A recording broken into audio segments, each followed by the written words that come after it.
The scene? A massive bank vault. Inside, a crew of robbers, led by a man named Parker. This guy, Parker, he's a legend, a genius, a pro, but he's also a thief, a bastard, a street thug, a slimy prick. Call him whatever you want. The point is, Parker is a master of this game. Hell, even the new kid on the crew, he just freezes the second he realizes exactly who he's standing in front of. Well, listen, man, I'm not trying to make trouble. I'm just doing my part. After giving the new kid a quick warning to stay in line, Parker and his crew get to work on the vault. They use the password given to them by the manager.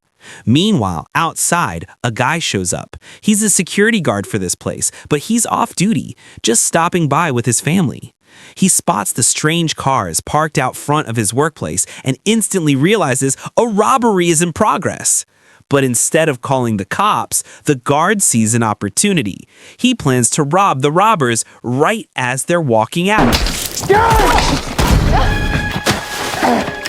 the fuck are you doing? And just like that, the guard manages to snatch one bag of the stolen money. Parker, who obviously wasn't about to let that slide, immediately slams the gas and gives chase. And...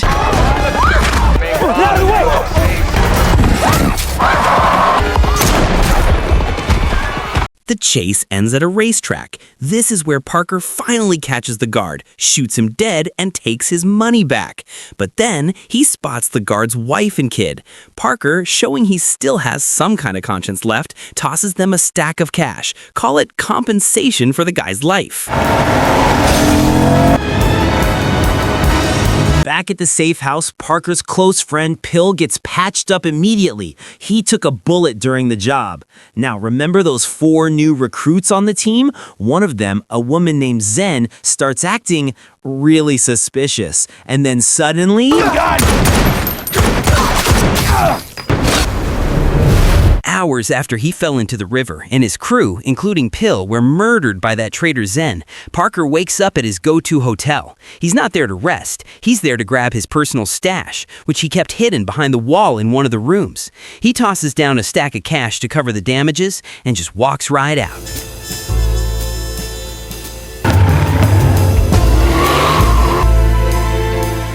So Parker goes to see Pill's wife. Obviously, he's there to break the news about his husband's death.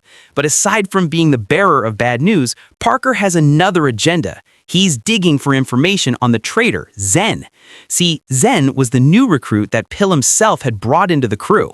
Parker just needs to know one thing. Where did Pill find her? And of course, Parker is dead set on getting revenge for the death of his best friend. Phil would have gotten 1/7 if the score hadn't gone south, so... You're fucking negotiating with me right now? She wasn't cooperative at first, but Pill's wife finally broke. She gave him a name, the name of a businessman, one who can supposedly lead Parker straight to the traitor, Zen.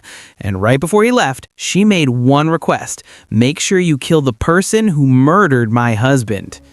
Kill her for me. Will you do that? So Parker immediately calls Grofel, another one of his close friends, a guy who's now retired from the robbing game. Thanks to the extra intel Grofel provided, Parker was able to track down that businessman much faster, the one who could lead him right to Zen. I'll look around, see what I can do.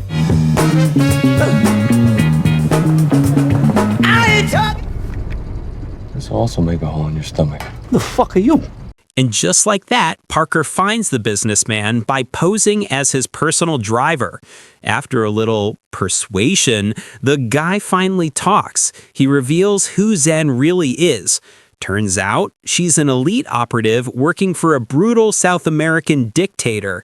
And right as the businessman is about to give up Zen's location, suddenly...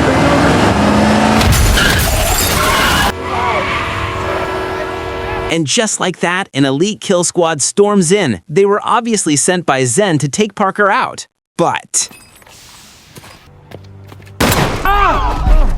in less than a minute, Parker takes out the entire elite squad. He intentionally leaves one killer alive to use as a guide to Zen's current location.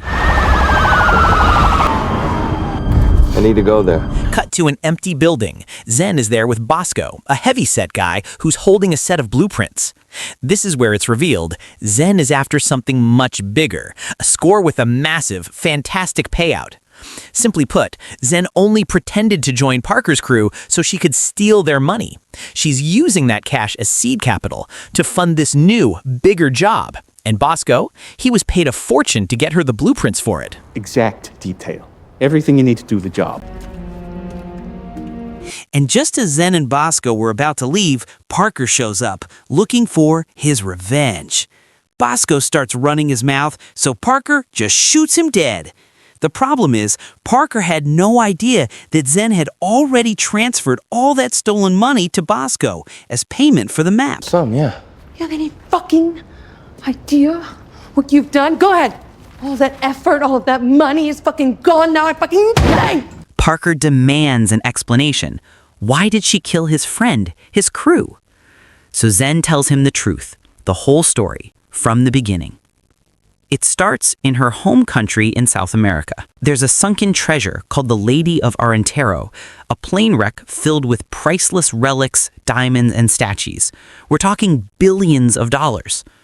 That treasure, she says, was supposed to be enough to solve the famine in her country. But instead, it's all controlled by a cruel dictator who has let his people suffer for years. And now, as a public relations stunt to make himself look good to the rest of the world, the dictator is donating the entire treasure to the UN in the United States. But it's a setup. After he hands it over, he plans to hire a local crew to steal it right back, making it look like a random robbery and making himself look like the victim. Who's he getting to steal it? A local group, something called The Outfit.